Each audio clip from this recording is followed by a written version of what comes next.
나의 영혼아 잠잠히 나의 영혼아 잠잠히 하나님만 바라라. 나의 소망이 저에게서 나는 또한 오직 주만이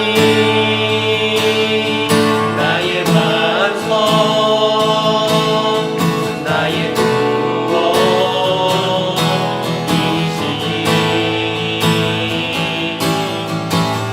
주만이 나의 산성 내가 요동치 아니하리. 나의 영혼이 간절히 나의 영혼이 간절히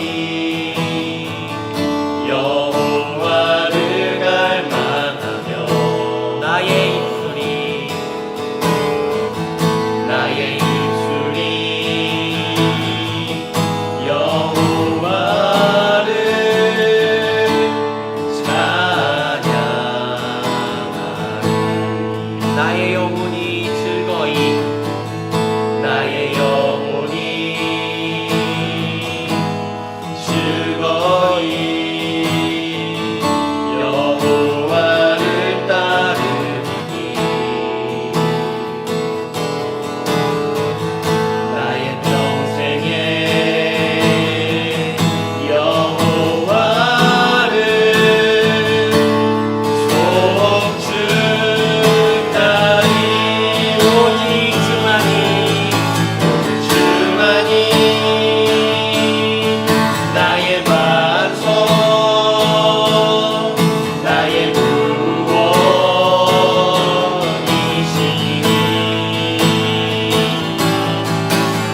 주만이 나의 산성 내가 요동치 아니하리. 오직 주만이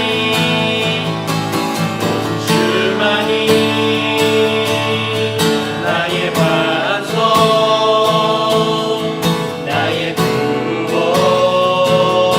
구원이시니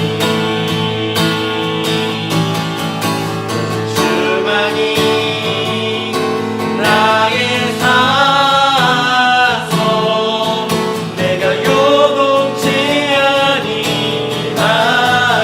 나의 구원 나의 영광 나의 구원 나의 영광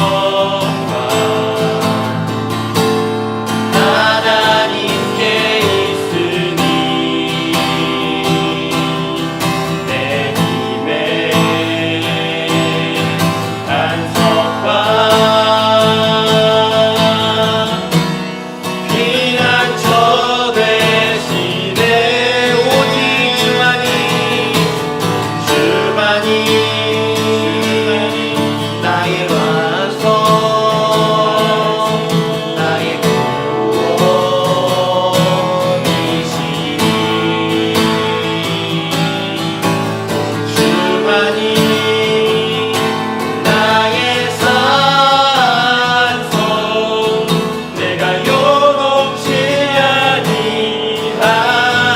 마지막으로 찬양합니다. 오직 주만이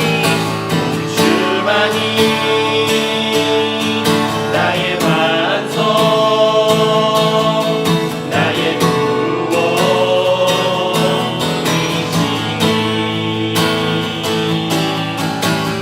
주만이 나의 산성 내가 요동치 아니하리.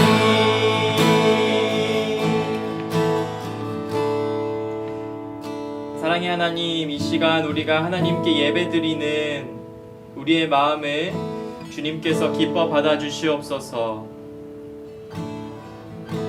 각자의 자리에서 여전히 우리가 하나님을 잊지 아니하고 주님을 기억하고 하나님께 찬양하고 주님의 사랑의 고백을 올려드리는 그 시간을 가지는 모든 청년들의 마음을 주님께서 받아주시옵소서. 하나님, 많은 상황들이 우리가 익숙한 예배를 드리지 못하게 하고 또한 우리가 하나님을 찾았던 그 공간을 오기 힘들게 하였지만 이럴 때일수록 우리가 조금 더 주님께 집중하고 기도하려 마음먹을 때에 우리의 신앙이 더욱더 성숙하여질 수 있는 계기가 될 수 있도록 주님 인도하여 주시옵소서. 오늘도 하나님께서 예비하신 은혜를 우리가 기억하고 바라보길 원합니다. 하나님께서 우리에게 예비해 놓으셨던 은혜와 말씀들이 오늘 우리 가운데에 들리고 또한 심어질 때에 주님, 우리가 우리의 삶 속에서 하나님의 말씀을 붙잡고 살아가는 주의 거룩한 백성들 되게 하여 주시옵소서. 우리가 이때를 살아갈수록 더더욱 우리 안에 구원의 확신, 그 십자가의 증거들이 뚜렷이 드러날 수 있게 하셔서 이 땅에서 하나님 바라시고 원하시던 모습들이 우리의 삶 속에서 나타날 수 있도록 주님 인도하여 주시옵소서. 하나님, 모든 시간들을 다 주님께 드립니다. 이것마저도 하나님의 섭리가 있는 줄로 믿습니다. 지금은 우리가 너무나 아프고 힘들지만 주님, 우리가 이것을 다시 돌아보았을 때에는 하나님께서 마련해 놓으신 너무나 아름답고 놀라운 하나님의 계획과 섭리들을 우리가 발견하여 주님께 찬양을 그칠 수 없도록 하여 주시옵소서. 모든 시간을 하나님께 맡기오며 우리의 인생도 주님께 맡기오며 예수 그리스도의 이름으로 기도드렸습니다. 네, 오늘 함께 묵상해 볼 하나님의 말씀은 마태복음 10장 40절에서 42절입니다. 우리 세 절밖에 되지 않으니까 우리 함께 한 목소리로 합독해 보면 좋을 것 같습니다. 마태복음 10장 40절에서 42절 우리 함께 합독하겠습니다. 너희를 영접하는 자는 나를 영접하는 것이요 나를 영접하는 자는 나를 보내신 이를 영접하는 것이니라. 선지자의 이름으로 선지자를 영접하는 자는 선지자의 상을 받을 것이요 의인의 이름으로 의인을 영접하는 자는 의인의 상을 받을 것이요 또 누구든지 제자의 이름으로 이 작은 자 중 하나에게 냉수 한 그릇이라도 주는 자는 내가 진실로 너희에게 이르노니 그 사람이 결단코 상을 잃지 아니하리라 하시니라. 우리가 함께 묵상해 보기를 원하는 오늘 본문 말씀 마태복음 10장 40절에서 42절은 세 절밖에 되지 않는 짧은 본문 말씀임에도 불구하고 영접하다라고 하는 동사가 6번이나 등장하고 있다는 것을 알 수가 있습니다. 우리가 영접하다라고 하는 동사는 사실 일상생활에서 이렇게 많이 사용하는 동사는 아니죠. 우리 일상생활에서는 이 원어적으로 영접하다라고 하는 이 동사는 데코마이라고 하는 헬라어로 기록하고 있는데 조금 더 원어에 가까운 해석은 우리말 영접하다 보다는 마음으로 받아들이다라고 하는 의미가 더 강합니다. 그러니까 마음으로 받아들인다는 뜻이죠. 환영한다라고 하는 의미도 있습니다. 그래서 영어 성경에서는 receive with heart, 마음으로 받아들이다라고 하는 표현으로 기록된 것도 있고 welcome이라고 하는 동사로 사용하고 있는 영어 본문 말씀들도 있습니다. 우리 한글 성경에서는 영접하다라고 해석을 하고 있고 원어 성경에서는 데코마이, 마음으로 받아들이다라고 해석하고 있고 영어 성경에서는 welcome이라고 하는 동사를 더 많이 사용하고 있습니다. 마음으로 받아들인다라고 하는 의미죠. 그러니까 예수님의 제자들이 복음 전도를 하고 복음 전도를 위한 여행을 하면서 누군가의 집을 방문했을 때 예수님의 제자들을 환대해주고 극진히 대접해주고 예수님의 제자들에게 따뜻한 무언가를 제공해 주었다라고 하는 의미가 아니라 오늘 본문 말씀이 말하고 있는 이 영접하다의 의미는 예수 그리스도의 복음을 전한 예수 그리스도의 제자들의 그 말씀을, 그 복음을, 그 천국의 복음에 대해서 마음으로 받아들였다라고 하는 것을 의미하는 거죠. 제자들을 극진히 잘 대접해줬다의 의미가 아니라 예수님의 제자들이 들고 온 예수 그리스도의 복음을, 하나님의 말씀을 그 들은 사람들이 마음으로 받아들였다라고 하는 의미인 것입니다.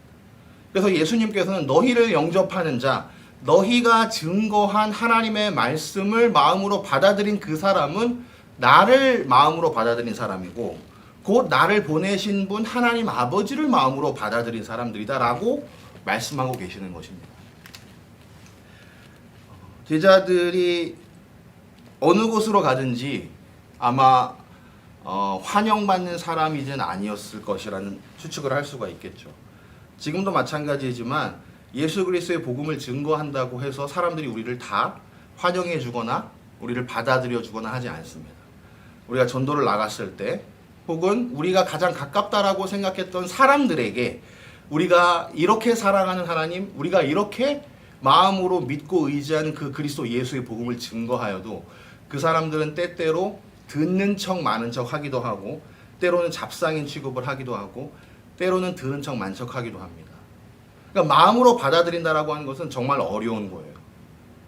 우리가 그리스도 예수의 복음을 듣고 우리의 마음으로 받아들인다라고 하는 것, 그리고 예수 그리스도 앞에 진정한 회개를 드린다는 것, 그리고 전능하신 하나님께서 우리에게 요구하고 계시는 하나님을 진심으로 전심으로 사랑한다라고 하는 것은 정말 모든 사람들이 누리기를 원하시는 하나님의 은혜임에도 불구하고 지극히 적은 숫자의 사람들만이 누리고 있는 은혜라고 하는 사실입니다. 정말 간절히 바라건대 사랑하는 우리 용두동 청년교회 성도님들과 또한 우리 형제 자매, 우리 청년들 모두가 세상 사람들은 환영하지 않고 세상 사람들은 받아들이지 않고 세상 사람들은 영접하지 않는 이 그리스도 예수에 관한 놀라운 복음의 소식을 마음으로 받아들이는 이 놀라운 은혜를 누릴 수 있기를 저는 매일 기도하고 있고 간절히 소망합니다. 하나님의 자녀가 되는 권세를 하나님께서 우리에게 주셨습니다. 우리가 하나님의 말씀을 듣고 그리스도 예수의 복음을 듣고 마음으로 받아들인 자가 되면 그 자체로도 우리가 세상 사람들이 누리지 못한 은혜를 받은 사람이지만, 그래서 우리가 구원받고 영원한 생명을 소유한 사람이 되는 것이지만 하나님께서 우리에게 약속하신 영접하는 자가 마땅히 받아 누리는 축복이 요한복음 1장 12절에 기록되어 있습니다. 요한복음 1장 12절에서 사도 요한은 영접하는 자가 받아 누리는 상에 대해서 설명하고 있는데 그것이 무엇인가? 영접하는 자, 곧 그 이름을 믿는 자에게는 어떤 축복이 임합니까? 하나님의 자녀가 되는 권세를 주신다고 약속했습니다. 여러분, 하나님의 자녀가 되는 권세는 우리가 이 세상에서 행복해지고 성공하고 남들보다 더 잘나가고 더 많은 것을 누리고 그런 것을 의미하는 것이 아니라고 하는 사실을 요한복음 1장 12절에 영접하는 자가 받아 누리는 그 축복, 그 상에 대한 사도 요한의 설명을 들으면서 우리가 이해할 수 있어야 합니다. 하나님의 자녀가 되는 권세입니다. 하나님의 자녀가 되는 권세는 하나님 앞에 섰을 때, 하나님께서 우리를 심판하실 때, 하나님 나라에서 하나님께서 산 자와 죽은 자를 가르실 때에 그때 하나님께서 우리에게 주신 이 하나님의 자녀가 되는 권세가 얼마나 놀라운 축복인가가 결정되는 것이지, 이 세상에서 하나님의 자녀가 세상의 자녀보다 더 성공하고 더 출세하고 더 많은 것을 누리게 된다라고 하는 것과는 아무 상관이 없습니다. 물을 한번 마시겠습니다. 제가 중학교 시절에 지금 곰곰이 생각을 해보니까 중학교 시절에 있어서 저에게 그 3년은 굉장히 고민이 많았던 시절 같아요. 왜 고민이 많았냐면 초등학교 6학년이 되면서 나는 한 번도 생각해보지 못한 목회자의 길에 대해서 내 스스로가 아닌 다른 사람을 통해서 내가 목회자가 돼야 한다라고 하는 말을 들었습니다. 뭐 그 이야기를 전체 다 한다고 하면 오늘 설교가 너무 길어지니까 그 이야기는 나중에 제가 간증을 하기로 하고, 근데 아무 생각 없이 살던 내가 목회자가 돼야 된다라고 하는 외부의 그런 요구 혹은 부르심을 접했을 때 중학생이 되면서 그 사실에 대한 심각한 고민을 하기 시작했던 것 같아요. 그래서 어떤 목사가 돼야 하는가라고 하는 고민. 목사가 되면 도대체 어떻게 사는 것인가? 그 전까지 나는 목사가 된다라고 하는 것에서 생각해 본 적도 없고, 내 머릿속에 있는 목사는 매우 수동적이고 매우 겸손하고 또 내가 바라는 그런 남성적인 적극적인 공격적인 그런 이미지를 갖고 있지 않은 직업인데 내가 내 성격과도 맞지 않는 그 길을 갈 수 있을까라는 고민을 많이 할 때 대한민국에서 제일 큰 교회가 여의도에 있습니다. 제가 살고 있던 동네는 신림동이었는데 그 신림동에서 오전 9시에 하는 중고등부 주일 예배를 드리고 난 후에 한 11시쯤 출발하면 12시에 여의도에 도착합니다. 그러면 세계에서 제일 큰 교회, 여러분들 그 교회가 어떤 교회인지 이미 다 아시겠지만 제가 실명을 거론하지 않겠습니다. 그 교회에 가서 1시에 드리는 예배를 드렸습니다. 예배가 시작하기 전에 1시간 전서부터 줄을 서서 들어가야만 그 교회의 앞자리에 앉아서 예배를 드릴 수가 있었기 때문에 항상 9시에 예배를 드리고 10시에 예배 끝나고 공과 공부가 10시 반 정도에 끝나면 바로 119번 버스를 타고 여의도까지 가서 그때부터 줄을 서서 기다리기 시작해야 1시 예배 앞자리에 앉을 수가 있습니다. 세계에서 제일 큰 교회, 세계에서 제일 유명한 목사님, 그런 성공적인 이미지, 그런 출세한 이미지가 저한테 너무 멋있게 보였겠죠.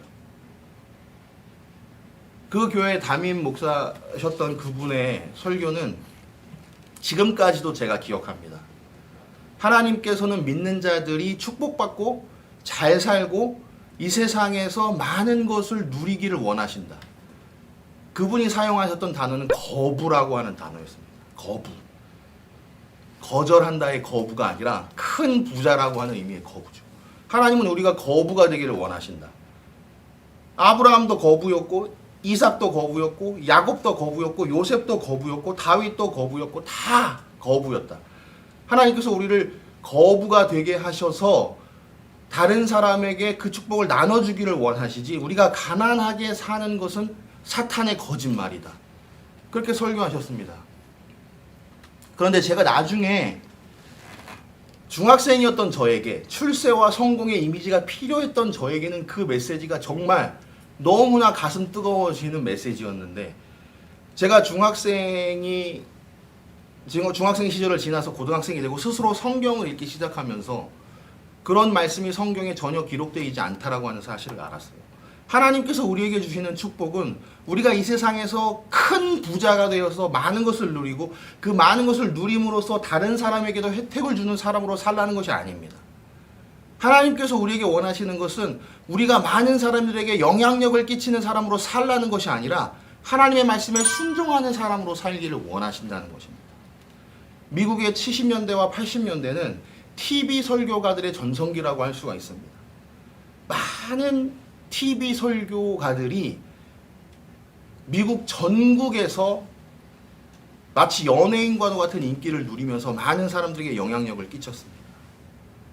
대표적인 목사가 짐 베이커라고 하는 목사인데 그 짐 베이커라고 하는 그 목사가 주일 TV에 나와서 설교하는 그 설교를 듣는 고정 시청자들이 150만 명이 넘었다고 합니다. 그러니까 150가정에서 고정적으로 주일날 그분의 설교를 들었다는 겁니다. 150가정이니까 인원으로 하면 훨씬 더 많겠죠. 그러니까 그분의 설교를 TV로 한 번이라도 들었다라고 하는 사람이 그때 당시에 미국 전역에서 2천만 명이 넘었습니다. 미국 인구의 거의 10분의 1이죠. 그분의 TV 설교를 듣고 매주 그분의 선교 단체에 헌금을 낸다라고 말한 사람이 20만 명이었습니다. 여러분 1달러씩만 헌금을 내도 20만 불입니다. 2억이 넘는 돈이에요. 매주. 근데 1달러씩만 내지 않았겠죠. 미국 사람들은 한국 사람들보다 헌금의 액수가 큽니다. 뭐 10불, 20불씩만 냈다고 해도 매주 수백만 달러가 그분의 선교 단체로 헌금으로 들어가는 거예요. 그분의 메시지는 정확하고 명쾌하고 일관됐습니다. 하나님은 당신이 부자 되기를 원한다. 하나님은 당신이 성공하기를 원한다. 하나님은 당신이 이 세상에서 다른 사람들보다 더 많은 것을 누리며 축복된 삶을 살기를 원한다. 70년대, 80년대 미국 대표적인 TV 설교가들과 대표적인 메가처치의 목사님들의 설교가 걸어 있습니다. 제가 지금 곰곰이 생각을 해보니까 한국의 초대형 교회의 많은 목사님들, 여의도에 있는 그 교회, 강남에 있는 모 교회를 포함해서 대부분 대한민국의 목사님들, 대형교회 목사님들의 설교도 그와 크게 다르지 않았습니다. 추측하건대 미국을 강타하고 있었던 그런 번영주의 신학으로부터 영향을 받은 한국의 목사님들이 그 설교를 그대로 따와서 한국 강단에서 그렇게 외쳤을 가능성이 높습니다. 성경에는 그렇게 쓰여 있지 않습니다. 그 짐 베이커라고 하는 목사는 결국에 아내가 아닌 다른 여자와 불륜을 저질러서 그 사건이 발단이 되어서 그분의 불륜과 그분의 횡령과 치부가 하나씩 다 드러나기 시작했습니다. 교회들 수백억을 횡령했고 그것 때문에 14년 실형을 받고 감옥에 들어갔습니다. 가난하게 사는 것은 사탄의 거짓말이라고 외쳤던 그 대한민국에서 그리고 세계에서 제일 큰 교회의 담임 목사의 그 메시지는 정확하게 예수님께서 말씀하셨던 복음과 반대입니다. 부자는 천국에 들어가기가 부자가 하나님의 나라에 들어가기가 낙타가 바늘구멍을 통과하기보다 어렵다라고 말씀하신 것이 예수님의 말씀인데, 그럼 도대체 하나님께서 우리 모두가 부자가 되기를 원하시고 그것을 통해서 하나님 나라를 선포하기를 원하신다라고 하는 이 메시지와 예수 그리스도의 메시지는 어떻게 하나가 될 수가 있습니까? 여러분들이 아시는 것처럼 그렇게 외쳤던 그분도 교회 돈 수백억을 횡령하고 실형을 선고받고 집행유예로 감옥에 들어가지는 않았지만 그 아들이 경영하는 회사의 수백억 교회 헌금을 불법으로 지원해 주었기 때문에 그 아들은 실형을 받고 감옥에 들어갔습니다. 그리고 더 안타까운 사실은 그렇게 찬란했던 전성기를 부가한 미국의 많은 7, 80년대에 TV 설교가들이 다 몰락했고 많은 미국의 교회들이 문을 닫았고 지금도 미국에 여전히 세계적으로 크고 부흥하고 있는 몇몇의 메가 처치들이 있지만 여러분 마을 구석구석에 건강한 교회로 자리 잡고 있었던 미국의 대다수의 중형 교회들은 거의 다 쇠퇴했습니다. 미국은 어느 마을을 가든지 한 100여 명 내지 200여 명의 사람들이 모일 수 있는 각 교단별로의 마을 교회들이 어디나 있는데 그 교회들의 특징이 지금은 결혼식 예식장으로 빌려주는 수준의 교회로밖에는 유지하지 못하고 있다는 사실입니다. 중형 교회들이 거의 다 사라져가고 있습니다. 지금 우리가 똑같은 현상을 한국 교회에서 보고 있습니다. 하나님께서 우리에게 이 세상에서 잘 먹고 잘 사는 것이 하나님의 자녀가 되는 권세라고 말씀하신 적이 없습니다. 지금 온 나라가 코로나 사태로 어려움을 겪고 있고 거의 잠잠해질 것만 같았던 이 코로나 사태를 마치 화염 속에 기름을 부은 것처럼 폭파시켰던 당사자로 신천지라고 하는 이단 단체가 비난을 받고 있습니다. 그 신천지 단체의 교주인 이만희 씨는 육체로서 영원히 이 세상에 살 수 있는 것을 하나님께서 주시는 축복이라고 말하고 있고 자기 스스로가 죽지 않고 육체로 영원히 살 것이라고 말합니다. 영국의 오래된 전설 중에 엑스칼리버라고 하는 검이 있습니다. 이 검은 바위에 깊숙이 박혀 있는데 이 검을 바위로부터 뽑아낼 수 있는 사람이 영국의 왕이 될 것이다 라고 하는 오랜 전설이 있었죠. 그리고 여러분들이 아는 것처럼 그 엑스칼리버를 아서라고 하는 왕이 뽑아내고 그 왕이 영국의 아서라고 하는 그 사람이 영국의 왕이 되었다라고 하는 전설이 있습니다. 대한민국 신흥 종교 이단 단체들에서 요한계시록은 마치 이런 엑스칼리버와 같은 존재예요. 내가 영계에 들어가서 하나님으로부터 요한계시록을 해석할 수 있는 하나님의 음성을 듣고 왔다라고 주장했던 사람이 지금까지 늘 한국교회에 있어왔고 이만희도 그 중에 한 명입니다. 한국교회 그 누구도 요한계시록을 해석해낼 수 없고 이 요한계시록을 해석해낼 수 있는 단 한 사람, 이 엑스칼리버를 뽑아낼 수 있는 단 한 사람이 바로 나인데 하나님께서 나에게 직접 계시하셨다. 내가 영계에 들어갔다 왔다. 14만 4천 명을 예비하셨고 그 14만 4천 명은 절대로 죽지 않고 영원히 이 세상에서 산다. 육체로서 영원한 생명을 누린다. 여러분들, 제가 여러분들에게 묻고 싶습니다. 죽지 않고 육체로 영원히 이 세상에서 사는 게 축복인가요? 그러면 100년, 200년, 300년, 5만 년, 10만 년을 죽지 않고 육체를 가지고 영원히 살아갈 수 있다라고 하는 그것이 정말 축복인가요? 제가 얼마 전에도 요양병원 할머니, 할아버지들 앞에서 설교를 하고 왔지만 그분들께 제가 여쭙습니다.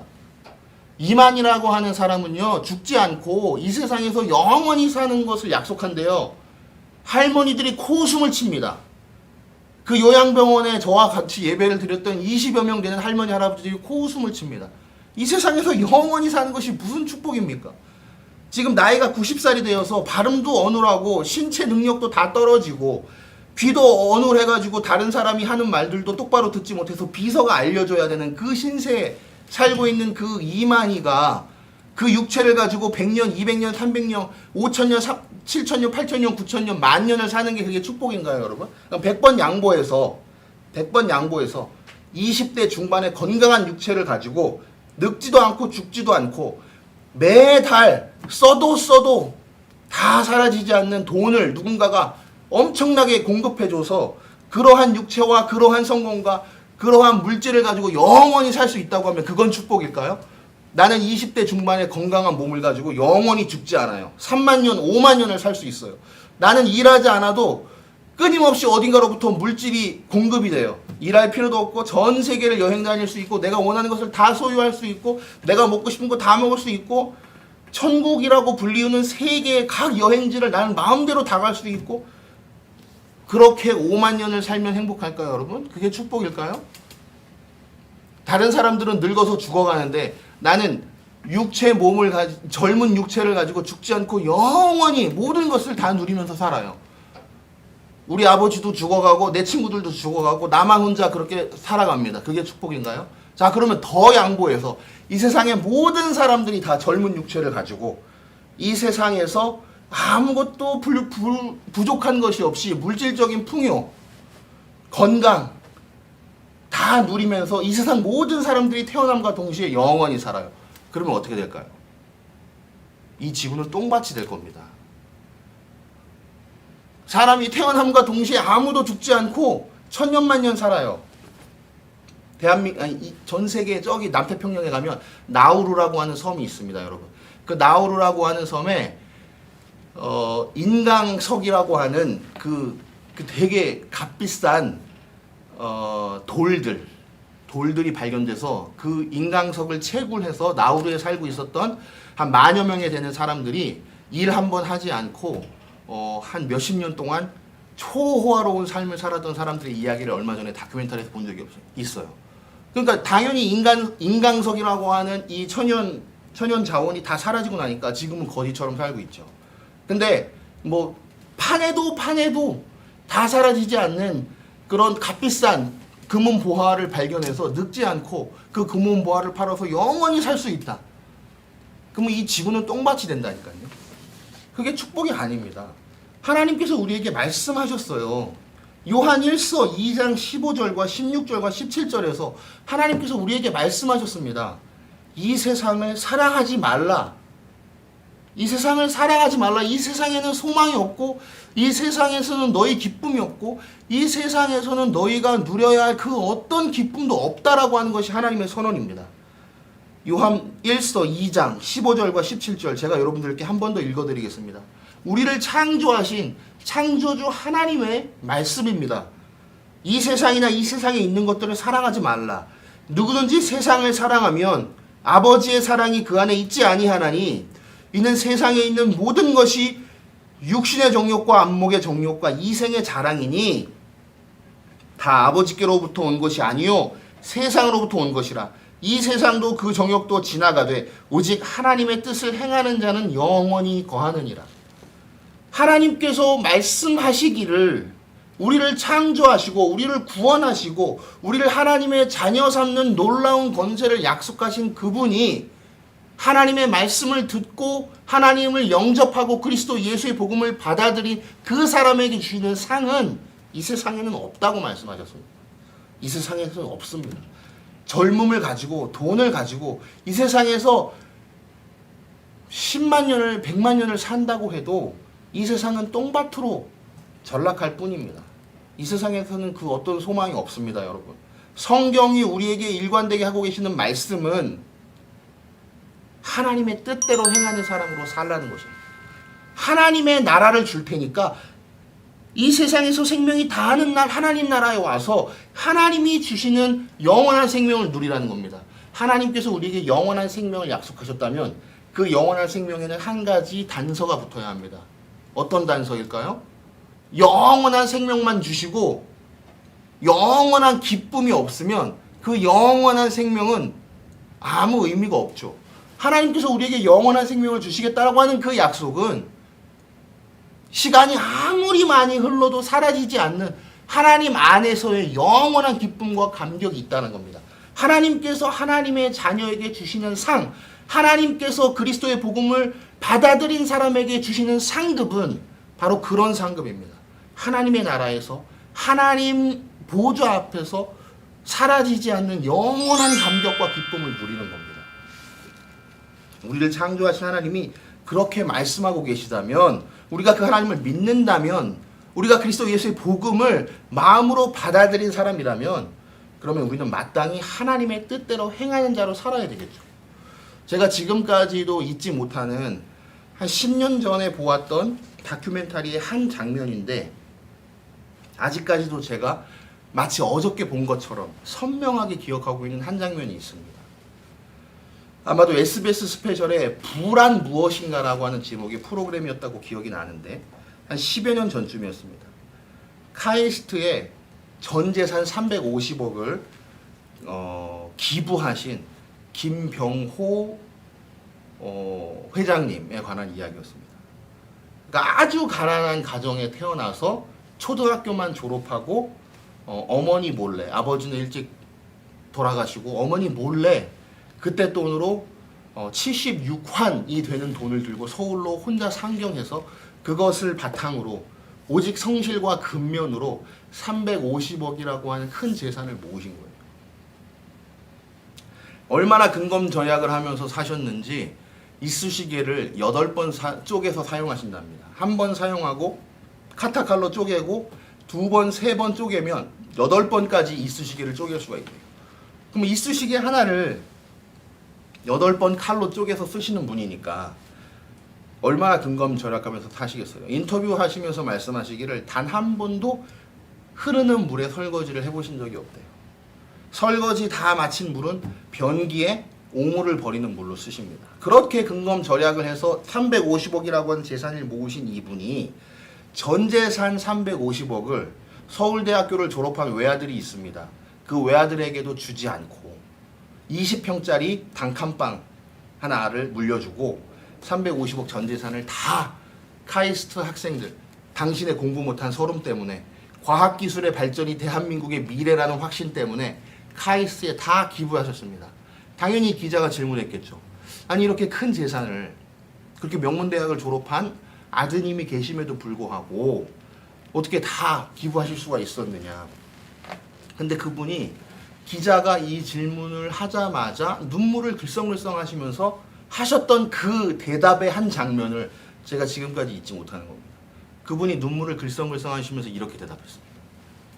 우리 엄마가, 그분이 마치 어린아이처럼 울먹울먹거리면서 이렇게 말씀하셨습니다. 우리 엄마가 콩 하나라도 이웃과 나눠 먹으라고 가르쳐 주셨어요. 350억이라고 하는 이 어마어마한 돈을 아무 미련 없이 학생들을 위해서, 나라의 과학기술 발전을 위해서 기부하시면서, 그분이 그렇게 기부하실 수 있었던 그 동기는 무엇이었냐? 우리 엄마가 나에게 그렇게 가르쳐 주셨어요. 콩 한 쪽이라도 가난한 사람과 나눠 먹으라고 우리 엄마가 가르쳐 주셨어요.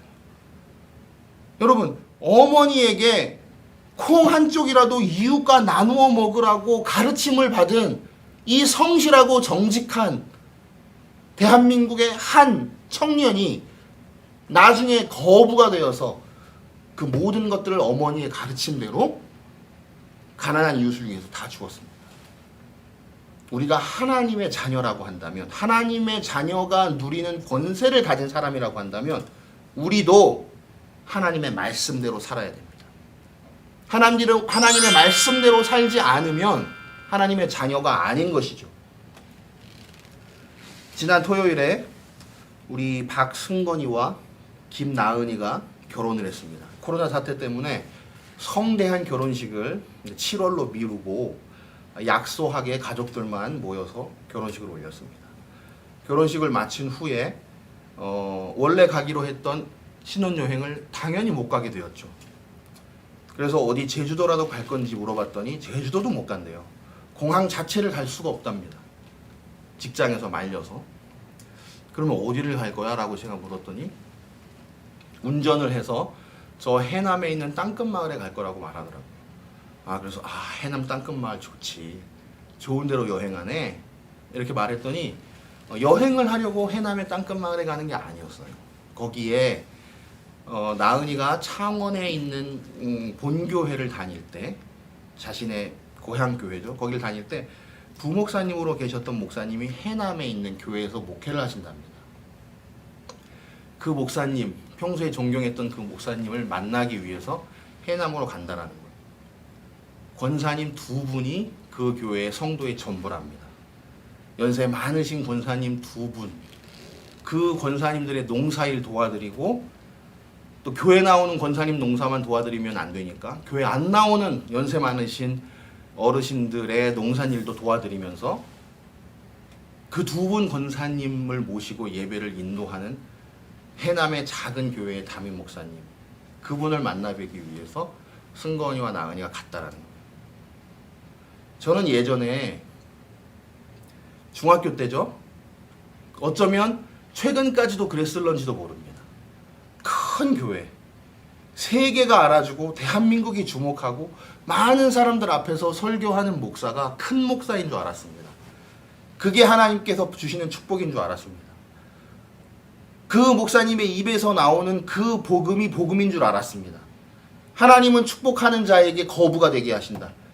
많은 것을 주신다. 많은 것을 맡긴다. 큰 부자가 돼서 많은 사람들을 도와줘라. 복음을 전해라. 여러분, 세계에서 제일 크다는 그 여의도의 그 교회 예산이 1,000억입니다. 1,000억이라고 하는 재산을 하나님께서 매년 주신다면 1,000억이라고 하는 그 예산을 하나님의 일을 위해서 다 써야죠. 그 교회가 구제하는 데 사용하는 돈은 그 교회 전체 예산의 3%밖에 되지 않습니다. 거짓말이라는 것이죠. 그게 바로 사탄의 거짓말입니다. 저는 예전에 그런 큰 건물에서 많은 사람들 앞에서 설교하는 그 목사님들이 능력 있는 목사님이고 하나님께서 축복하신 목사님인 줄 알았습니다. 그렇지 않습니다, 여러분. 저는 해남에서 2명의 권사님, 나이 드신 그 권사님들 2명을 놓고 포기하지 않고 목회하고 계시는 그 목사님이야말로 하나님의 나라에서 받을 상급이 얼마나 클지 너무너무 부럽습니다. 모두가 가지 않으려고 하는 그곳에 가 있는 그 목사가 진짜 하나님의 종입니다. 나 스스로에게 질문합니다. 내가 오직 하나님의 면류관만을 바라보고 그곳에 갈 수 있을까? 여러분들 모두가 여러분들 스스로에게 질문해야 합니다. 여러분들이 하나님의 자녀로 하나님의 자녀가 주시는 권세를 가진 사람이라면, 그리스도의 복음을 마음으로 받아들인 사람이라면 여러분들의 삶을 두고 하나님 앞에 날마다 가슴에 새기며 하나님의 말씀을 기억해야 됩니다. 선한 싸움을 싸우고 있는지, 믿음을 지키고 있는지, 의의 면류관을 바라보고 있는지. 의의 면류관을 바라보는 사람은 이 세상에서 보잘것없는 사람이라고 아무도 그를 주목하지 않을지라도 하나님께서 주신 약속 때문에 의의 면류관을 바라보고, 성도가 2명일지라도 그 2명의 성도님도 연세가 많아서 언제 돌아가실지 모르는 세상 사람들은 초라하고 보잘것없는 목회라고 수군거릴지도 모르겠지만 그 목회를 포기하지 않고 의의 면류관을 바라보고 그 길을 걸어가는 사람입니다. 우리 모두가 디모데후서 4장의 이 말씀, 나는 선한 싸움을 싸우고 나의 달려갈 길을 마치고 믿음을 지켰다. 이제 후로는 나를 위하여 의의 면류관이 예비되었으니 주 곧 의로우신 재판장이 그날에 내게 주실 것이며 내게만 아니라 주의 나타나심을 사모하는 모든 자에게 도니라라고 하는 이 말씀을 기억하면서 하나님, 믿음을 지키는 자로, 선한 싸움에 승리하는 자로, 의의 면류관을 바라보는 자로, 그래서 선하신 하나님께서 나를 심판하시는 날 내가 하나님 앞에 잘했다 칭찬 듣는 종 되기를 원합니다. 이 세상은 우리가 승부해야 할 싸움터이지 우리가 축복을 누리고 우리의 삶과 우리의 성공을 성취해야 되는 장소가 아닙니다. 선한 싸움을 싸우고 의의 면류관을 얻어내는 우리 청년들 되시길 주님의 이름으로 간절히 축원합니다. 우리 함께 하나님을 찬양하겠습니다.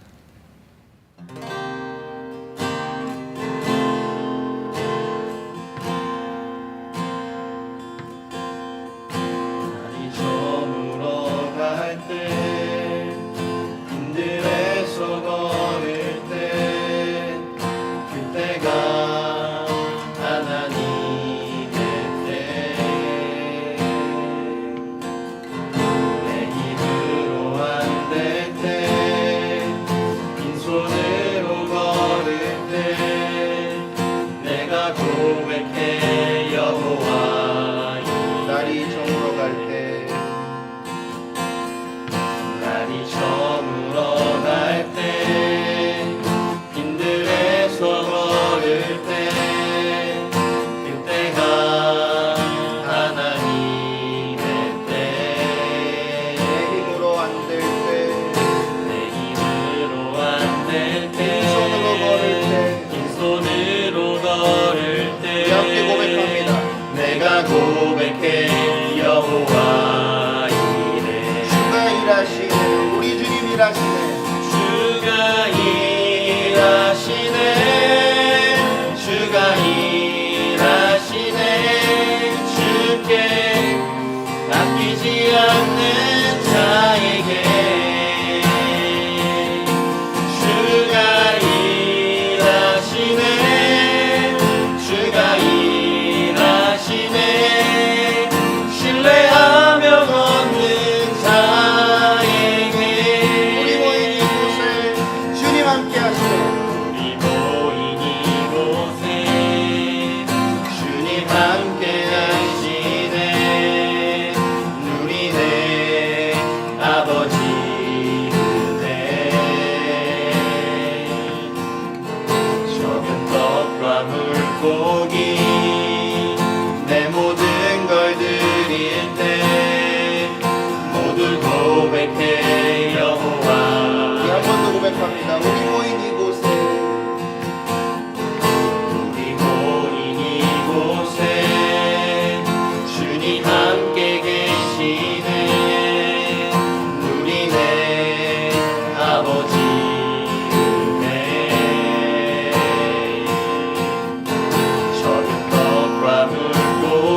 하나님, 우리 아버지 은혜를 감사합니다.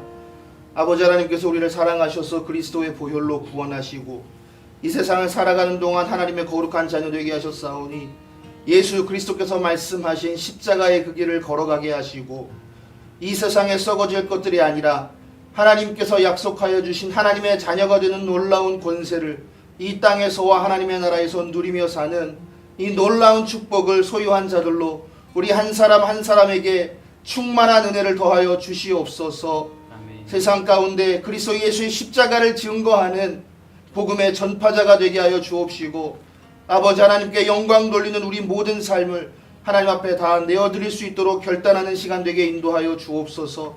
우리 청년교회 함께 예배하는 하나님의 거룩한 자녀 한 명 한 명마다 하나님께서 약속하신 그 성령으로 충만케 하실 것을 믿사오며 우리 주님 예수 그리스도의 이름으로 기도합니다.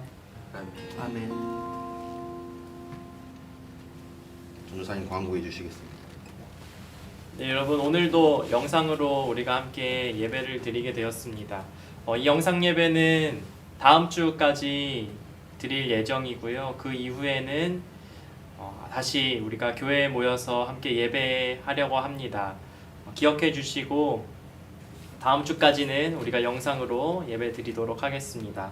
또한 우리가 함께 모이지 못하고 토요일도 모이지 못하고 함께 기도할 수도 없어서 여러분이 계신 자리에서 꼭 큐티나 다른 것들을 활용하셔서 꼭 말씀 생활과 기도 생활을 놓치지 않으셨으면 좋겠습니다. 이럴 때일수록 개인 경건의 훈련들을 철저히 하시는 저와 또 우리 모든 청년들이 되셨으면 좋겠습니다. 우리 축도함으로 하나님 앞에 드려지는 오늘의 예배를 마치겠습니다. 우리 함께 기도합니다. 이제는 우리 주님 예수 그리스도의 구원하여 주신 놀라운 은혜와 십자가를 통하여 보여주신 하나님의 놀라우신 은혜와 세상 끝날까지 내가 너희와 함께 하겠노라 약속하여 주신 보혜사 성령님의 동행하심이 예수 그리스도의 십자가를 바라보고 썩어질 세상의 것이 아닌 하나님의 약속을 바라보고 앞으로 전진하는 하나님의 거룩한 자녀들의 머리마다 계획하는 인생의 모든 발걸음마다 이제로부터 영원까지 함께하여 주시기를 간절히 축원하옵나이다.